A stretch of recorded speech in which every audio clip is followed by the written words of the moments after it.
Nah, teman-teman, untuk tema kali ini nih dua hal ya yang merusak murai batu kita. Tadi nanti perlu didetailkan juga ya untuk teman-teman.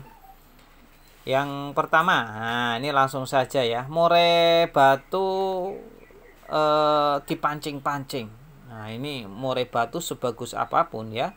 Kalau di rumahnya itu seharusnya kan untuk murai batu lomba, murai batu kontes ya, yang memang orientasinya untuk memenangkan perlombaan.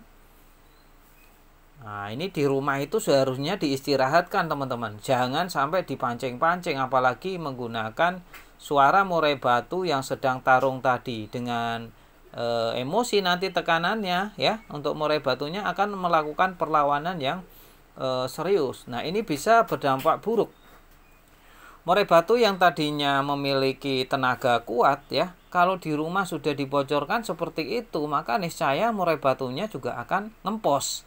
Nanti digantang melempem. Terus teman-teman gerutu, loh murai batunya udah disetting kok nggak mau neken, padahal settingannya udah sesuai dengan video. EF-nya juga sudah dinaikkan. Terus dari segi dua sesi sebelum naik juga sudah disetut ulet Hongkong, sudah dikeroto, tapi kenapa murai batunya tak kunjung kerja?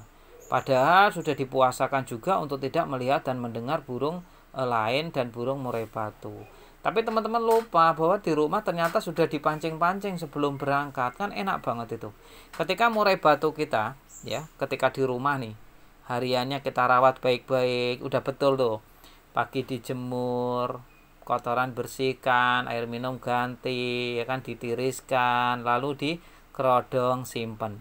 Tapi begitu Hamin 2, EF mulai dinaikkan, pemberian kroto diberikan, burung mulai agak renyah nih kalau bunyi ya kan. Mendengar suara apa sedikit dia langsung nyaut ya.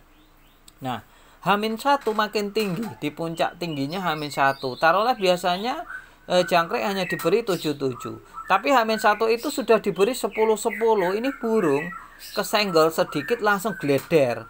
Nah, ini teman-teman pancing menggunakan MP3 murai batu yang orientasinya neken-neken ya, bongkar-bongkar materi. Wah, ini ya udah nggak ketulungan juga, dia akan melakukan perlawanan yang signifikan.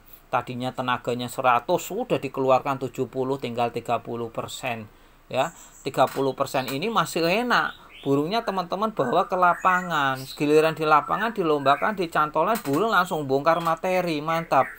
Tapi di tengah jeda ya, di tengah jeda di akhir hanya bunyi sebentar. Loh, kok bisa seperti itu? Ya karena tadi di rumah sudah dibocorkan terlebih dahulu dengan pancingan-pancingan suara murai batu lain. Nah, ini bisa berdampak seperti itu. Terkadang apesnya lagi sudah digantungkan hanya pasang badan, tidak mau mengeluarkan materi.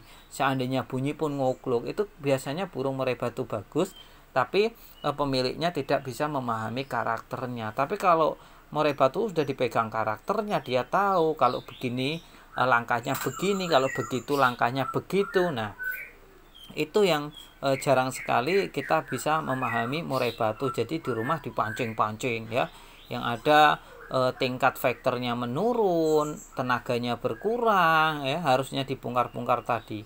Teman-teman ya, perlu saya sharing juga, kalau senior biasanya atau bos-bos besar menginstruksikan jokinya, tolong dong sewakan rumah untuk murai batu si A. Nah, murai batu si A disewakan rumah, satu rumah hanya untuk menyimpan si A agar besok saat tampil itu kondisinya on fire, top perform. Ya, biasanya rela seperti itu. Nah, ini kan ada korelasinya dengan teori yang kita share ke teman-teman semuanya, bahwa memang betul seperti konten saya sebelumnya, murai batu yang satu rumah satu burung atau satu rumah banyak burung itu lebih baik satu rumah satu burung ya, untuk kinerja yang lebih maksimal. Itu kalau saya ditanya, saya jawabannya akan seperti itu. Itu yang pertama. Terus yang kedua apa? Melombakan burung yang masih kondisi, teman-teman. Jadi burung murai batu ini belum siap tapi kita lombakan ya. Burung belum siap dilombakan dalam segi apa? Dalam segi kesehatan, dalam segi mental, bisa saja loh ya. Bisa saja. Seperti ketika burung murai batu kita masih dokor, kita bisa mungkin memahaminya, wah udah dokor ini, udah lama kok.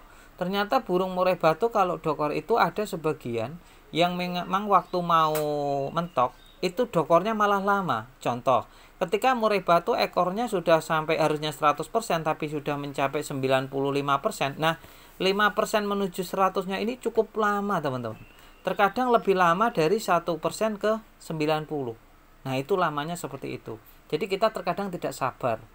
Akhirnya dijemur. Nah, kalau dijemur ada yang keriting nanti ya, karena tadi belum mentok ya. Ada yang dilombakan. Kalau dilombakan dampaknya sangat kerasa sekali, bahkan dibayar kontan ya.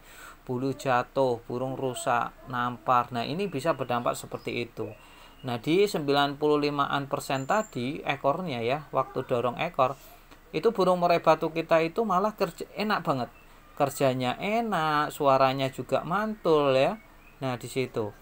Nah, ini ya yang biasanya kita jadi lupa bahwa murai batu itu udah bagus nih, harus dilombakan. Nah, itu ya yang sepele-sepele seperti itu yang sangat merugikan murai batu kita di masa mendatang.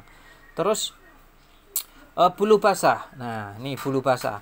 Bulu basah juga sama. Jadi untuk teman-teman sebaiknya setelah murai batunya dokor terus sampai mentok itu diistirahatkan. Setelah mentok 1 bulan jangan dilombakan lagi. Di situ ada proses perawatan, namanya ada penjemuran setiap hari, sesekali, seminggu sekali atau 2 kali, dikenali dengan jemur kerodong, karena untuk menguras lendir-lendir ya yang ada di tenggorokannya. Nah, itu bisa dilakukan ya teman-teman. Dalam tahap penjemuran kerodong atau sauna pun nanti teman-teman ada di konten lain ya, dicari saja di channel ini ya. Itu sudah kita share juga bagaimana cara dan prosedurnya agar murai batu kita semakin bagus, bukannya malah rusak. Karena untuk murai batu yang dirawat seharusnya rusak, bukan seharusnya bagus, bukan malah rusak. Nah, itu ya perlu dipahami betul-betul ya oleh teman-teman semuanya. Terus kotoran encer dalam artian berak kapur dan bau menyengat. Nah, untuk burung murai batu yang kotorannya menyengat, saran saya jangan dilomba dulu ya. Biarkan istirahat dulu. Kalau perlu nambah waktu nggak apa-apa. Lebih baik hati-hati daripada gerasa-gerusuh.